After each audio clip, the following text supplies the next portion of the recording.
அம்பேத்கர் புரட்சி தேசம் கட்சியினுடைய நிறுவன தலைவர் முள்ளூர் தியாக அவர்கள் செய்தியாளர்களை சந்திக்கிறார். வணக்கம். அம்பேத்கர் புரட்சி தேசம் கட்சியினுடைய தலைவர். இப்போ நாங்கள் மேட்டுப்பட்டியில் நின்றுக்கிட்டு இருக்கோம். இந்த மேட்டுப்பட்டியில் கடந்த எந்த மாவட்டம்? புதுக்கோட்டை மாவட்டம், ஆலங்குடி தாலுக்கா, மேட்டுப்பட்டியில் இப்போ நின்றுக்கிட்டு இருக்கோம். இந்த உமாங்கிற அம்மாவுடைய பிரச்சனை சம்மந்தமாக தான் நாங்கள் இங்கே ஆய்வுக்கு வந்தோம். இப்படி ஆய்வுக்கு வர்றப்ப இந்த இந்த இடம் இப்போ நாங்கள் நின்றுக்கிட்டு இருக்கிற இடம் அரசு நத்தம் புறம்போக்கு இடம். இந்த இடம் அந்த உமாவோட மாமனார் இந்த ஊராட்சியில் அவர் வார்டு மெம்பராக 1968 ஒரு குறிப்பிட்ட காலம் வரை இருந்திருக்காரு.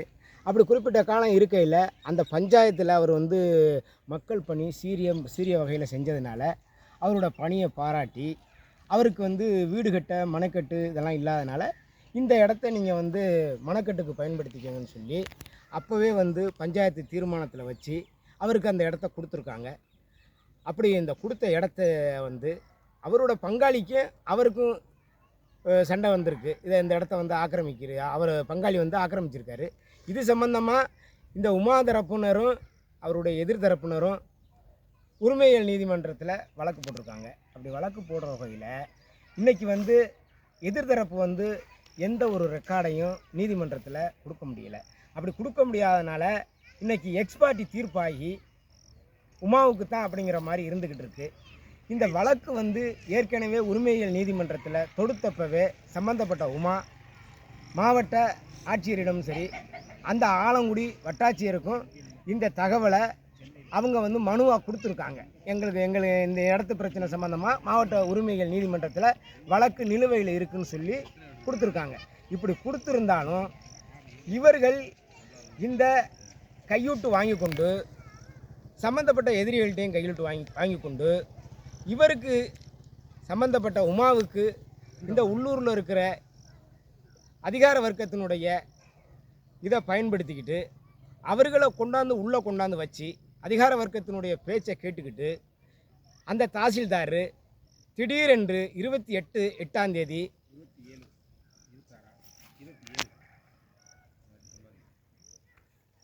அன்னைக்கு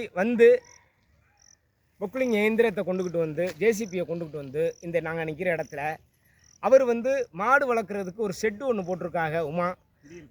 அந்த ஷெட்டு உடைச்சி தகர்த்தப்பட்டிருக்கு. குடியிருக்கிறதுக்கு ஒரு வீடு ஒன்று போட்டிருக்காங்க. அந்த வீடும் அடித்து தகர்க்கப்பட்டிருக்கு. இப்படி எல்லா வகையிலையும் இவங்க பாதிக்கப்பட்டிருக்காங்க. இவங்க பாதிக்கப்பட்டவங்க ஒரு பறையர்குடியை சேர்ந்தவங்க. அவர்கள் இல்லை இவ்வளோ அசம்பாவிதம் நடந்தும் நீங்கள் காவல்துறைக்கு தெரியப்படுத்தினீங்களா? இப்போ இவங்க காவல்துறைக்கு இந்த விஷயத்த சொல்லியிருக்காங்க. எந்த நடவடிக்கையும் கிடையாது. அந்த நிலையில் இருந்துக்கிட்டு இருக்கு. மாவட்ட ஆட்சியர் கவனத்துக்கு இப்போ தான் கொடுக்குறதுக்கு இருக்காங்க. இப்போ வர்ற திங்கக்கிழமை மாவட்ட ஆட்சியருக்கு கொடுத்துருவாங்க. இடையில விடுமுறை நாட்கள்ங்கிறதுனால கொடுக்க முடியலை. அதனால் மாவட்ட ஆட்சியருக்கு கொடுத்துருவாங்க. இப்படி இருந்துக்கிட்டு இருக்கு. இது திட்டமிட்டு சாதிய நோக்கத்தோட அவர் வட்டாட்சியரும் சரி அவர் ஆலங்குடி ஆரையும் சரி விஓவும் சரி இவர் ஒரு டீமாக ஒரு தரப்பினர்கிட்ட பணம் வாங்கிக்கிட்டு சாதிய நோக்கத்தோட ஒரு வன்மத்தோட சாதிய வன்மத்தோட இதை இடித்து தகர்த்திருக்காங்க. இதே மேட்டுப்பட்டியில் எத்தனையோ குடியிருப்புகள் இருந்துக்கிட்டு இருக்குது. பட்டா இல்லாமல் இருந்துக்கிட்டு இருக்குது. அந்த அரசு புறம்போக்கு இடத்துல எல்லாம் குடியிருந்துக்கிட்டு இருக்காங்க. அது மட்டும் இல்லை 1 ஏக்கரு 2 ஏக்கரு 3 ஏக்கரு 5 ஏக்கர் உள்பட பயன்படுத்திக்கிட்டு இருக்காங்க. அவர்களுக்கெல்லாம் இந்த நிலை கிடையாது. இவர் ஒரு தாழ்த்தப்பட்ட சமூகத்தை சார்ந்தவர் என்பதற்காக ஒரு சாதிய நோக்கத்தோட இன்றைக்கு இடித்து தகர்க்கப்பட்டிருக்கு. அதனால் அம்பேத்கர் புரட்சி தேசம் கட்சியை பொறுத்தவரை நாங்கள் ஒரு ஆய்வுக்கு உட்படுத்தி இருக்கிறோம். வரக்கூடிய காலத்தில் இந்த வட்டாட்சியரை கண்டித்து ஆலங்குடி வட்டாட்சியர் அலுவலகத்துக்கு முன்னாடி ஒரு மிகப்பெரிய ஆர்ப்பாட்டம் நடத்த உள்ளோம் என்பதை இதன் மூலம் தெரிவித்துக் கொள்கிறேன். நீங்கள் தமிழக அரசுக்கு என்ன கோரிக்கை வைக்கிறீங்க? தமிழக அரசுக்கு கோரிக்கை இந்த இடத்துக்கு உடனடியாக அவர்களுக்கு பட்டா ஆய்வுக்கு உட்படுத்தி பட்டா உடனே வழங்கணும்.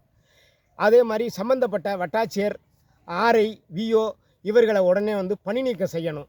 ஏன்னு கேட்டால் அவர்கள் சாதிய நோக்கத்தோடு நடந்துக்கிட்டதுனால. ஊராட்சி நிர்வாகத்தை அவங்களுக்கு என்ன கேள்வி? ஊராட்சி நிர்வாகத்தை பொறுத்தவரை சம்மந்தப்பட்ட ஊராட்சி தலைவர் இந்த இடத்துக்கு வந்திருக்கிறார். அவருக்கு ஏதோ தெரியாதது போல் இந்த விஷயத்தை செய்ய சொல்லிட்டு அவர் இடத்த விட்டு ஓடி இருக்கிறார் என்பது தான் உண்மை. இப்போ அவர் மேலே எதுவும் நீங்கள் வழக்கு இல்லை, தொடர்ந்து அது அவர் ஓடுனதுனால இடத்துல இல்லைன்னு சொல்லுவார் இப்போ கேட்டால். அதனால் அவர் மேலே நான் வழக்கு கொடுக்க முடியாது. ஆனால் சம்மந்தப்பட்டவர்கள் வந்து அவரை விசாரிக்கிறதுக்கு ஸ்பாட்டில் நின்றுருக்காரு. வந்தோடனே அவர் வந்து இடத்துல இருந்து ஓடி போயிட்டார். இதில் எதுவும் சாதிய பிரச்சனைகள் நடக்குது இப்போ நினைக்கிறீங்களா? இதில் வந்து அரசு தரப்பு வந்து வட்டாட்சியரும் சரி, ஆர்ஐயும் சரி, விஓவும் சரி, ஒரு சாதி வெறி நோக்கத்தோடு தான் வந்திருக்காங்க. அந்த நோக்கத்துக்காக தான் இவங்க பயன்படுத்தியிருக்க இடத்துல ஒரு கொட்டகையெல்லாம் அடித்து தகர்த்தியிருக்காங்க. எந்த முன்னறிவிப்பும் கொடுக்காம அடித்து நொறுக்கி தகர்த்திருக்கிறதுக்கு காரணம் தான். இல்லை, இப்போ நீங்கள் ஒரு கட்சியினுடைய தலைவராக இருக்கீங்க, தேசிய தாழ்த்தப்பட்ட ஆணைய கவனத்துக்கு இது கொண்டு போவீங்களா? நிச்சயமாக இது சம்பந்தமாக தேசிய தாழ்த்தப்பட்டோர் ஆணையத்துக்கு வந்து உடனடியாக இந்த செய்தியை கொண்டுகிட்டு போவார். இல்லை, அது கொண்டு போனீங்கன்னா இங்கே மாவட்ட நிர்வாகத்துக்கே பெரிய அளவில் ஒரு தலைக்குனிவு ஏற்படும்னு நினைக்கிறோமே. இல்லை, இந்த விஷயத்தை வெளியே கொண்டுகிட்டு வர வேண்டியது நம்ம அரசியல் கட்சியினுடைய கடமைங்கிற அடிப்படையில் நாங்கள் கொண்டுகிட்டு போவோம். மாவட்ட நிர்வாகம் நிச்சயமாக உங்களுக்கு ஒரு நல்ல தீர்வு காண்பாங்க. நன்றி.